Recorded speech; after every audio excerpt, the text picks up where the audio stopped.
Título 3 da imputabilidade penal. Inimputáveis. 26. É isento de pena o agente que, por doença mental ou desenvolvimento mental incompleto ou retardado, era, ao tempo da ação ou da omissão, inteiramente incapaz de entender o caráter ilícito do fato ou de determinar-se de acordo com esse entendimento. Redução de pena. Parágrafo único. A pena pode ser reduzida de 1 a 2/3 se o agente, em virtude de perturbação de saúde mental ou por desenvolvimento mental incompleto ou retardado, não era inteiramente capaz de entender o caráter ilícito do fato ou de determinar-se de acordo com esse entendimento. Menores de 18 anos. 27. Os menores de 18 anos são penalmente inimputáveis, ficando sujeitos às normas estabelecidas na legislação especial. Emoção e paixão. 28. Não exclui a imputabilidade penal. A emoção ou a paixão. Embriaguez. A embriaguez voluntária ou culposa pelo álcool ou substância de efeitos análogos. Parágrafo 1º. É isento de pena o agente que, por embriaguez completa proveniente de caso fortuito ou força maior, era, ao tempo da ação ou da omissão, inteiramente incapaz de entender o caráter ilícito do fato ou de determinar-se de acordo com esse entendimento. Parágrafo 2º. A pena pode ser reduzida de 1 a 2/3 se o agente, por embriaguez, proveniente de caso fortuito ou força maior, não possuía, ao tempo da ação ou da omissão, a plena capacidade de entender o caráter ilícito do fato ou de determinar-se de acordo com esse entendimento. Título 4 do concurso de pessoas. 29. Quem de qualquer modo concorre para o crime e cinde das penas a estes cominadas na medida de sua culpabilidade. Parágrafo 1º. Se a participação for de menor importância, a pena pode ser diminuída de 1/6 a 1/3. Parágrafo 2º. Se algum dos concorrentes quis participar de crime menos grave, ser-lhe aplicada a pena deste, essa pena será aumentada até metade na hipótese de ter sido previsível o resultado mais grave. Circunstâncias incomunicáveis. 30. Não se comunicam as circunstâncias e as condições de caráter pessoal, salvo quando elementares do crime. Casos de impunibilidade. 31. O ajuste, a determinação ou instigação e o auxílio, salvo disposição expressa em contrário, não são puníveis se o crime não chega pelo menos a ser tentado. Título 5 das penas. Capítulo 1 das espécies de pena. Artigo 32. As penas são privativas de liberdade, restritivas de direito, de multa. Seção 1 das penas privativas de liberdade, reclusão e detenção. 33. A pena de reclusão deve ser cumprida em regime fechado, semiaberto ou aberto. A de detenção em regime semiaberto ou aberto, salvo necessidade de transferência a regime fechado. Parágrafo 1º. Consideram-se: a. Regime fechado, a execução da pena em estabelecimento de segurança máxima ou média. B.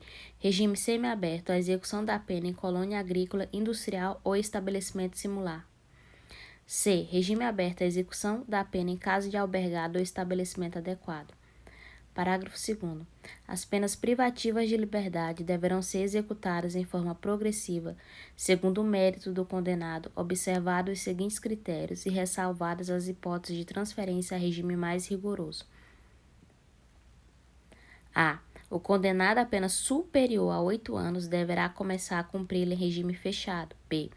O condenado não reincidente, cuja pena seja superior a 4 e não exceda a 8, poderá desde o princípio cumpri-la em regime semiaberto. C. O condenado não reincidente, cuja pena seja igual ou inferior a 4, poderá desde o início cumpri-la em regime aberto.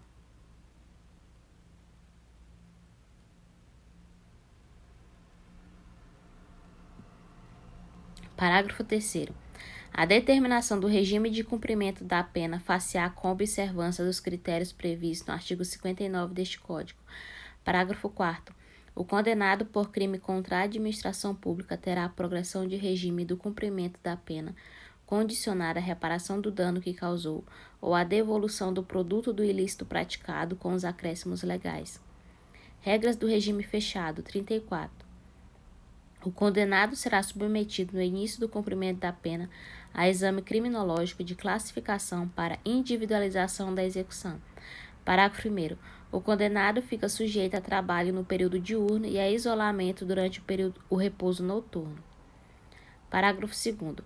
O trabalho será incomum dentro do estabelecimento na conformidade das aptidões ou ocupações anteriores do condenado, desde que compatíveis com a execução da pena. Parágrafo 3º. O trabalho externo é admissível no regime fechado em serviços ou obras públicas. Regras do regime semiaberto. 35. Aplique-se a norma do artigo 34 deste Código caput ao condenado que inicia o cumprimento da pena em regime semiaberto. Parágrafo 1º. O condenado fica sujeito a trabalho em comum durante o período diurno em colônia agrícola, industrial ou estabelecimento similar. Parágrafo 2º. O trabalho externo é admissível, bem como a frequência a cursos supletivos profissionalizantes de instrução de segundo grau ou superior. Regras do regime aberto. 36. O regime aberto baseia-se na autodisciplina e senso de responsabilidade do condenado.